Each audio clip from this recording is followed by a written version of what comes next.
오늘 저희에게 주신 말씀은 창세기 45장입니다. 창세기 45장 1절에서 15절 말씀입니다. 같이 교독하겠습니다.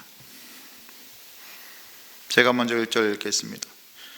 요셉은 북받치는 감정을 억누르지 못하고 자기의 모든 시종들 앞에서 그만 모두들 물러가라고 소리쳤다. 주위 사람들을 물러가게 하고 요셉은 드디어 자기가 누구인지를 형제들에게 밝히고 나서 한참 동안 울었다. 그 울음소리가 어찌나 크던지 밖으로 물러난 이집트 사람들에게도 들리고 바로의 궁에도 들렸다. 내가 요셉입니다. 아버지께서 아직 살아계시다고요. 요셉이 형제들에게 이렇게 말하였으나 놀란 형제들은 어리둥절하여 요셉 앞에서 입을 얼어붙고 말았다. 이리 가까이 오십시오 하고 요셉이 형제들에게 말하니 그제야 그들이 요셉 앞으로 다가왔다. 내가 형님들이 이집트로 팔아넘긴 그 아우입니다. 그러나 이제는 걱정하지 마십시오. 자책하지도 마십시오. 형님들이 나를 이곳에 팔아넘기긴 하였습니다만 그것은 하나님이 형님들보다 앞서서 나를 여기에 보내셔서 우리의 목숨을 살려주시려고 그렇게 하신 것입니다. 이 땅에 흉년이든지 이태가 됩니다. 앞으로도 5해 동안은 밭을 갈지도 못하고 거두지도 못합니다. 하나님이 나를 형님들보다 앞서서 보내신 것은 하나님이 크나큰 구원을 베푸셔서 형님들의 목숨을 지켜주시려는 것이고 또 형님들의 자손을 이 세상에 살아남게 하시려는 것입니다. 그러므로 실제로 나를 이리로 보내신 것은 형님들이 아니라 하나님이십니다. 하나님이 나를 이리로 보내셔서 바로의 아버지가 되게 하시고 바로의 온 집안의 최고의 어른이 되게 하시고 이집트 온 땅의 통치자로 세우신 것입니다. 이제 곧 아버지께로 가셔서 아버지 아들 요셉이 하는 말이라고 하시고 이렇게 말씀을 드려주십시오. 하나님이 저를 이집트 온 나라의 주권자로 삼으셨습니다. 아버지께서는 지체하지 마시고 저에게로 내려오시기 바랍니다. 아버지께서는 고센 지역에 사시면서 저와 가까이 계실 수 있습니다. 아버지께서는 아버지의 여러 아들과 손자를 거느리시고 양과 소와 모든 재산을 가지고 오시기 바랍니다. 흉년이 아직 5해나 더 계속됩니다. 제가 여기에서 아버지를 모시겠습니다. 아버지와 아버지의 집안과 아버지께 딸린 모든 식구가 아쉬운 것 없이 없도록 해드리겠습니다. 하고 여쭈십시오. 지금 형님들에게 말을 하고 있는 것이 이 요셉임을 형님들이 직접 보고 계시고 나의 아우 베냐민도 자기 눈으로 보고 있습니다. 형님들은 내가 이집트에서 누리고 있는 이 영화와 형님들이 보신 모든 것을 아버지께 다 말씀드리고 빨리 모시고 내려오십시오. 요셉이 자기 아우 베냐민의 목을 얼싸안고 우니 베냐민도 울면서 요셉의 목에 매달렸다. 요셉이 형들과도 하나하나 다 입을 맞추고 부둥켜 안고 울었다. 그제야 요셉의 형들이 요셉과 말을 주고받았다. 아멘.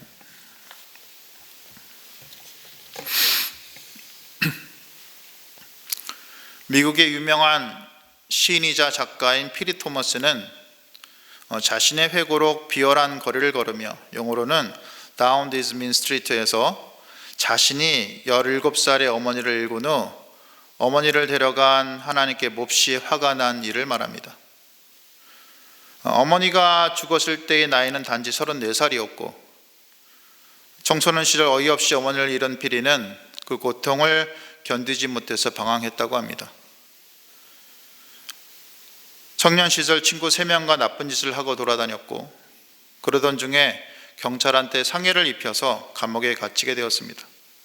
그런데 같이 다녔던 친형제라 다름없던 친구인 안젤로가 경찰의 위협에 못 이겨서 피리가 하지도 않은 강도 사건을 피리가 했다고 거짓 증언을 하므로 피리는 강도 사건의 범인으로 몰렸고 15년의 중형을 선고받습니다. 기나긴 감옥 생활에서 피리는 억울함과 분노를 견디지 못했고 특히 자신을 배신한 친구를 생각할 때면 죽이고 싶은 분노가 치솟았다고 고백합니다. 하지만 기나긴 감옥에서의 시간 동안 그의 마음은 변화되었습니다. 가석방 후 그는 자신을 사랑해주는 여인 넬린을 만나고 사랑을 하며 친구에 대한 분노를 지워갔습니다. 그러던 어느 날 결혼 예물을 준비하던 피리와 넬린에게 자신을 배신한 안젤로가 다가와서 용서를 빌었습니다. 당시에는 너무 무서워서 그랬다고, 제발 자기를 용서해달라고 안젤로가 얘기를 하는 겁니다. 피리의 마음이 다시 요동을 쳤습니다. 그런데 여자친구 넬린이 피리의 손을 꼭 붙잡고 눈빛으로 자기가 다짐했던 것을 얘기했던 것입니다. 잠시 후 피리는 안젤로를 바라보면서, 그래 친구야, 용서할게. 누구에게나 극한 상황이 있다고 하더라. 나도 마찬가지였다고 생각해. 용서할게. 그리고 깨끗이 잊을게.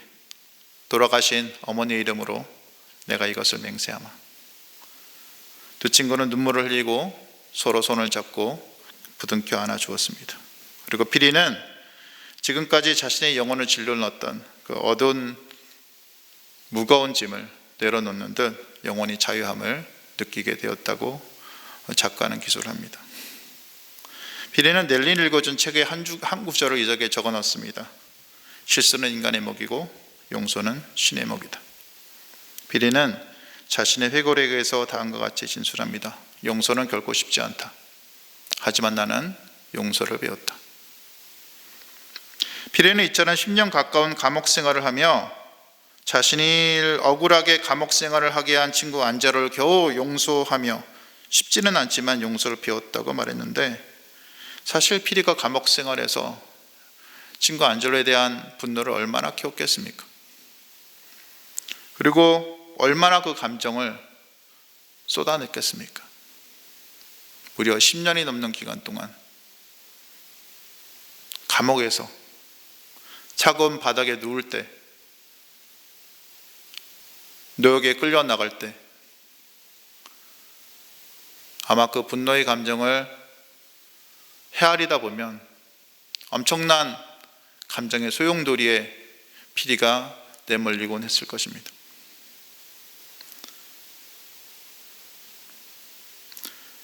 그리고 자신을 이렇게 내버려둔 하나님에게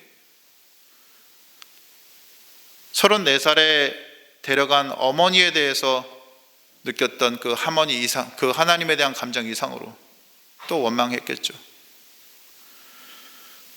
용서는 말처럼 쉬운 것이 아닙니다. 용서는 수없이 반복하며 우리 마음에서 일어나는 분노를 잠재우고 조금씩 피어오르는 분노를 바닥으로 가라앉히는 겁니다. 그리고 우리 힘이 아닌 성령님의 도우심을 받아서 용서와 평화의 자리로 들어가야 되는 것입니다.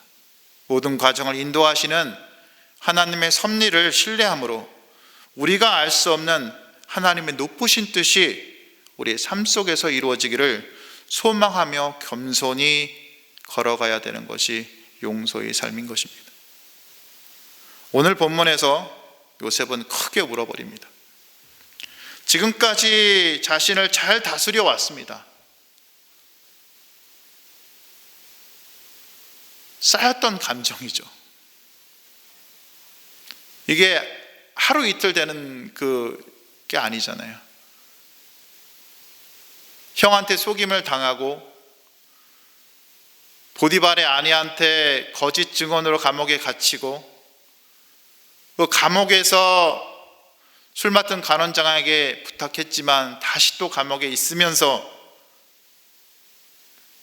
그 쌓였던 감정이 폭발해 버리는 겁니다. 지금까지 자신을 잘 다스려 왔는데 이번만은 예외였던 거죠. 하인들을 다 물리고 꺼이꺼이 울어버립니다. 얼마나 소리가 크던지 나중에는 바로의 궁까지 알려질 정도로 요셉은 울어댄 겁니다. 내가 요셉입니다. 아버지께서 살아계시다고요. 이리 오세요. 제가 형님들이 애굽으로 팔아넘긴 요셉입니다. 만약 여기까지 들었다면 형님들이 등골이 오싹해졌겠죠. 지금 당장이라도 죽일 수 있는, 자신들을 죽일 수 있는 위치가 요셉의 위치잖아요. 단지 애굽의 총리 사브나 바네아라고 생각했는데 갑자기 요셉이라고 하면서 울어버리니 형들의 입장에서는 아마 싸했을 겁니다. 그리고 굉장히 두려웠겠죠. 형들은 요셉의 용서에도 불구하고 나중에 아버지가 돌아가실 때까지 13년간을 두려워했던 것 같아요. 창세기 51장에 아버지 야곱이 죽기 전에 자신들을 죽이지 말라고 아버지가 우리한테 얘기했어요 라고 요셉한테 얘기하잖아요. 그거 기억하실지 모르겠지만 나중에 이제 나옵니다. 그렇게. 그런데 이 거짓말하는 장면인데 여기서 볼 수 있듯이 여전히 요셉을 다 신뢰하지 못하고 두려워하는 게 형들입니다. 그러니 이 장면에서 얼마나 두려웠겠습니까? 사실 요셉이 형들을 용서한 것은 쉽게 되지 않았어요. 창세기 40장 14, 15절에서 술 맡은 관원장의 꿈을 해석하잖아요. 그리고 당신이 잘 되거든 나를 생각해 줘서 내게 은혜 베푸셔서 내 사정을 발휘하는데 좀 말해주세요. 이 집에서 나를 건져주세요. 나는 히브리에서 끌려온 자입니다. 옥의 가치를 행하지도 않았어요. 우리는 이 요셉의 말에서 요셉이 여전히 형들을 완전히 용서하지 못했음을 볼 수 있습니다. 왜냐하면 요셉은 자신을 히브리 땅에서 끌려온 자라고 자기를 소개하며 정체성을 얘기를 합니다. 옥의 가치를 하지 않았다는 겁니다. 여기서 우리가 알 수 있는 것은 런던 웨스트민스터 교회의 담임 목사였던 캔델 목사님이 계시는데 그분이 말씀하신 지적처럼 요셉은 여전히 자기 연민에 빠져 있다고 얘기를 합니다. 즉 여전히 형들과 보디발의 아내 자신을 이렇게 만들도록 허락하신 하나님 앞에 완벽하게 자기를 내려놓는 게 아니라 용서하지 못했다라는 겁니다. 우리는 이 장면에서 요셉이 하나님을 신뢰하지 못하고 가장 인간적인 방법으로 감옥을 나가려고 얘기를 하잖아요. 술 맡은 관원장한테 자신이 처지를 부탁하잖아요. 하지만 이렇게 잊혀진 채로 2년을 더 갇혀 있게 되는데 사실 이 2년 동안 갇혀 있는 동안에 요셉에게 분명히 변화가 일어났을 겁니다. 캔델 목사님이 이렇게 지적합니다. 2년 동안 갇혀 있는 동안에 요셉에게 변화가 일어났다. 어떻게 변화가 일어났냐? 이 기간 동안에 용서의 자리로 점점 들어가게 되는 겁니다. 자신이 해보려고 했던 모든 것을 내려놓게 되고 하나님 앞에 자기를 내려놓고 생각하면서 여전히 사람의 방법으로 생각을 했었던 자신을 되돌아보면서 요셉은 드디어 하나님 앞에 완벽하게 굴복하게 되고 하나님 앞에 굴복하면서 형들을 용서하는 자리로 가게 되는 겁니다. 그리고 하나님의 때에 불려서 요셉은 애굽의 총리가 되는 거죠. 애굽 총리가 된 후 7년의 풍년이 지났습니다. 그리고 흉년이 되었을 때 요셉은 형들이 찾아오는 걸 보게 됩니다. 형들은 양식을 구하러 오죠. 그리고 요셉은 바로 그 시점에서 형들을 죽일 권리가 있음에도 불구하고 그런 행동을 하지 않는 거죠. 다만 형들을 시험함으로 형들이 도대체 어떤 마음을 지니고 있는지, 내가 형들한테 앞으로 어떻게 대해야 되는지를 고민하면서 시험을 합니다. 그리고 형들이 과거에 자신에게 했던 일을 후회하고 있으며 하나님을 두려워한 자들로 변화됐으며 또한 유다가 베냐민 대신에 자신이 노예가 되게 해달라는 희생의 말을 하는 것을 들으면서 형들이 이제는 형제들을 사랑하는 자로 변화됐구나 하고 그 변화에 확신을 하게 되는 거죠. 형들의 이런 변화를 확인한 요셉은 이제는 더 이상 감정을 조절하지 못하고 오늘 본문에서 나오는 대성통곡을 하게 되는 것입니다. 그리고 이렇게 얘기를 합니다. 당신들이 나를 이곳에 팔았다고 해서 근심하지 마세요. 한탄하지 마세요. 하나님이 생명을 구원하시려고 나를 당신들보다 먼저 보내셨습니다. 이렇게 하면서 두려워하고 있는 형들 앞에 그 두려움을 없애주고 마음을 달래줍니다.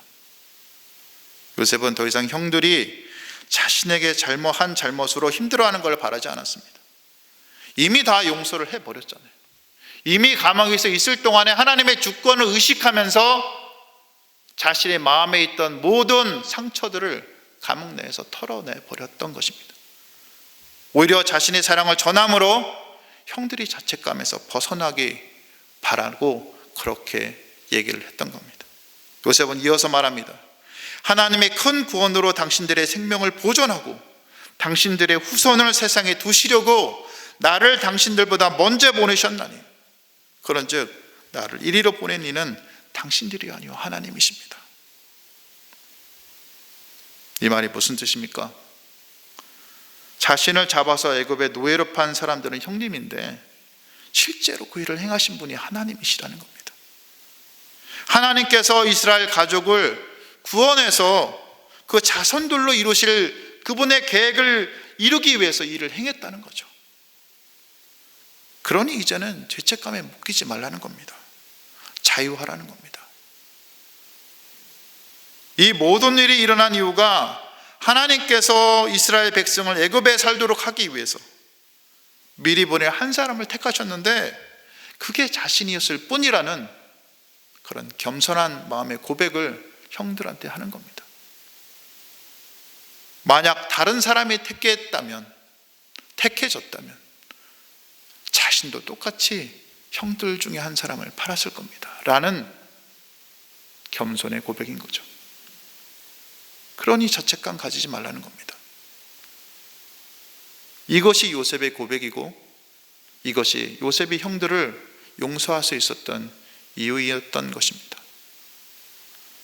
그리고 요셉은 형들에게 자신이 말한 대로 하나님께 말씀드려 달라고 부탁합니다. 하나님의 나를 애굽 전국의 주로 세우셨으니 지체 말고 내게로 내려오사 아버지 아들들과 아버지 손자들과 아버지 양가수와 모든 소유가 고센 땅에 머물며 나와 가깝게 하소서. 흉년이 아직 5해가 있으니 내가 거기서 아버지를 봉양하리이다. 아버지와 아버지의 가족과 아버지께 속한 모든 사람에게 부족함이 없도록 하겠습니다.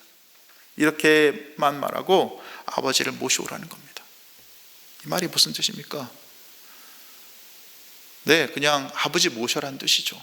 그런데 잘 들여다보면 형들이 이제는 다 들켰잖아요. 자식이가 자신의 아버지 속인 거 이제는 드러날 거잖아요. 그러니 아버지한테 얘기를 해야죠.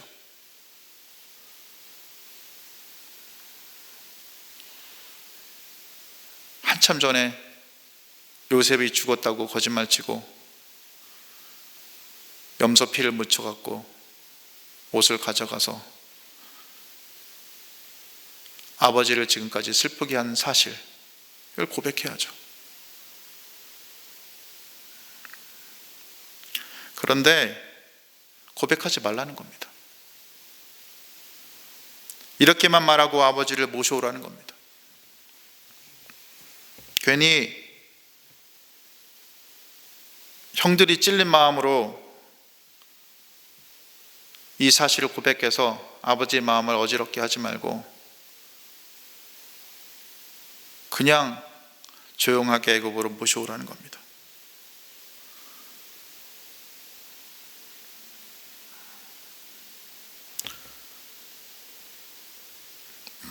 형들은 요셉의 말대로 행했죠.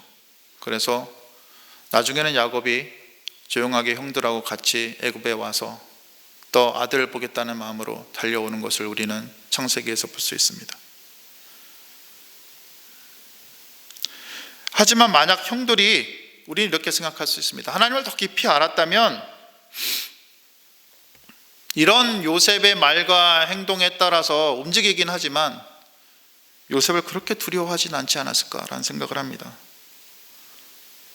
만약 자신들을 어쩔 수 있는 분이, 자신들한테 어떤 일을 행할 수 있는 분이 유일하게 하나님이시라는 걸 믿는다면 자신의 미래의 삶에서 요셉이 자기를 죽일까 봐 두려워하는 그런 두려움은 버려버리고 자유함을 누리면서 요셉의 용서에 감사하며 진정 그 용서를 받아들이고 죄악의 집에서 놀랍게 벗어난 경험을 했을 텐데, 형들은 그러지 못했던 것 같습니다.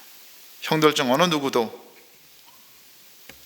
자신의 삶에 주어진 그 짐에서, 그 죄악감에서 벗어나지 못하고 자유할 수 없었던 겁니다.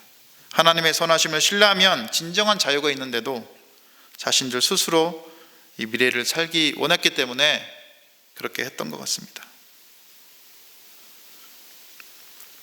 오직 주의 영이 계신 곳에 자유함이 있는데, 우리 인생은 끝내 하나님이 계획하신 대로 이루어져 가며 나와 하나님과의 관계로 이루어지는데, 일본의 세계적인 신학자 우치무라 간조는 이렇게 하나님과 우리의 관계를 얘기하면서, 우리가 이것을 믿는다면 우리 주변의 인물들이 모두 하나님의 선하신 뜻을 이루기 위해 존재하는 자들이라고 믿게 될 것이며, 주변의 원수들을 조금이나마 더 용서할 수 있게 될 것이라고 우리한테 말을 해줍니다. 요셉은 또한 예수님을 예표하는 자입니다. 그의 일생을 보면 예수님을 볼 수 있습니다. 유대인들이 예수님을 넘긴 것은 크나큰 죄악이었지만 하나님의 섭리로 말미암아 그 악한 죄가 구원의 근원이 되었습니다. 만약 그들 장로들과 제사장들과 서기관들의 악행이 없었다면 예수님이 십자가 사건은 일어나지 않았겠죠. 물론 다른 방법을 찾으셨을 겁니다, 하나님께서는. 그럼에도 하여간 그들의 삶과 그 악행을 행함으로 십자가의 사건이 벌어지게 한 그 일은 없었을 거라는 겁니다. 사람의 눈으로 보기엔 너무나 답답하고 바보스러운 것이 십자가였는데, 죄 없으신 예수께서 여러분과 저희 죄를 없애고 우리를 용서해 주기 위해서 스스로 십자가에 스스로를 정죄하셨다는 거죠. 그러니 이 큰 은혜를 입은 우리는 우리 주변의 이웃들과 그리고 우리 자신에 대해서 용서를 하자는 말입니다. 차마 용서라는 말을 꺼내지 못할 정도로 뼈에 사무치는 잘못을 우리에게 한 어떤 사람이 있을 수도 있습니다. 차마 용서할 수 없는 자라면 그를 하나님께 올려드리는 기도를 하는 것이 좋을 것 같습니다. 그 기도를 통해서 주님께서는 우리가 그를 자연스럽게 용서할 수 있는 길을 열어주실 것이기 때문입니다. 이처럼 용서를 선포한다면 주님 안에서 우리의 삶은 한층 더 우리를 옥죄는 분노의 감정에서, 억압의 감정에서 우리를 자유롭게 할 수 있을 것입니다. 끝으로 마틴 루터킹 목사님의 자신의 책 사랑할 힘에서 남기신 글을 일부 요약하며 설교를 정리하고자 합니다. 예수님의 가르침 중에서 원수를 사랑하라는 명령만큼 따르기 어려운 것도 없을 것이다. 하지만 원수를 사랑하라는 명령은 유토피아를 꿈꾸는 몽상가의 비현실적인 명령이 아니다. 인류의 생존을 위해 절대적으로 필요한 명령이다. 예수님은 비현실적인 이상주의자가 아니라 현실적인 현실주의자이다. 미움을 몰아낼 수 있는 것은 미움이 아니다. 사랑만이 미움을 몰아낼 수 있다. 원수를 친구로 바꿀 수 있는 능력은 사랑에만 있다. 적대감이 없어야 적이 사라진다. 구원의 능력으로 사랑은 결국 변화를 이뤄낸다. 이 말씀을 듣는 모든 분들이 요셉이 형들을 용서하며 포용했듯이 원수를 사랑하는 어려운 말씀을 이루고 주변의 이웃을 진정으로 살아가며 사랑하시는 분들이 다 되시기를 주님의 이름으로 축복하며 기도하겠습니다. 오늘 말씀을 기억하며 기도하겠습니다. 요셉의 형들을 용서하며 포용했듯이 하나님의 섭리를 기억하고 원수를 사랑하라는 어른 말씀을 이루고 주변 이웃을 진정 사랑하며 살아가는 분들이 다 되시기를 기도하시기 바랍니다. 교회가 어려운 시기에 하나님을 제대로 바라보면서 바른 길을 걸어가도록 교회의 진정한 머리신 예수님께 모든 것을 의탁하며 믿음의 길을 담대히 걸어가는 교회가 될 수 있도록 예배가 세워지고 목장이 세워지도록 기도해 주시기 바랍니다. 코로나로 어려운 시기 믿음의 뿌리가 흔들린 분들을 주님의 긍휼로 잡아주시도록, 나라와 열방에서 코로나와 경제 등으로 어려움에 처한 분들, 특히 작은 교회와 선교사님들을 하나님께서 붙잡아 주시도록, 회복시켜 주시도록 기도하신 후 각자 개인 기도하시고 돌아가시면 되겠습니다. 기도하시겠습니다.